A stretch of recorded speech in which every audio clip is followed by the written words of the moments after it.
ಈ ಬಂಡಾಸುರನ ಜೀವನದ ಬಗ್ಗೆ ಆಲೋಚನೆ ಮಾಡಿದ್ರೆ ಅಲ್ಲಿ ವಿಶೇಷ ಎಲ್ಲವರ ತರದಿ ತನ್ನ ಹುಟ್ಟಲ್ಲ, ಹುಟ್ಟಿನ ಪುಟ್ಟಗಾರಿಗೆ ಹೆಂಡತಿಯನ್ನು ಕಳೆದುಕೊಂಡ ಹರ ವೈರಾಗ್ಯ ಪರವಶವಾಗಿ ಕಾಂತಾರವನ್ನು ಸೇರಿದ ಸಂದರ್ಭದಲ್ಲಿ ಮನ್ಮಥ ಪಂಚಶರವನ್ನು ಪ್ರಯೋಗಿಸಿ ಅವನ ತಪಾಭಂಗ ಮಾಡಿದ ಕುಪಿತಗೊಂಡ ಹರ ಮೂರನೆಯ ಕಣ್ಣನ್ನು ಬಿಟ್ಟು ಅವನನ್ನು ಸುಟ್ಟು ಭಸ್ಮೀಭೂತವಾಗಿಸಿದ.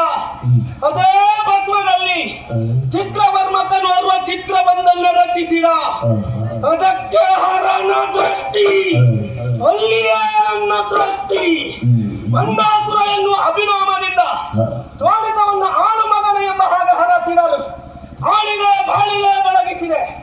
ಆದರೂ ಮನಸ್ಸಿಗೊಂದು ರೀತಿಯ ಬೇಸರ, ಪರಿಹರಿಸಿಕೊಳ್ಳುವುದಕ್ಕೆ ಸೂಕ್ತ ದಾರಿವನ ವಿಹಾರ. ನಮ್ಮ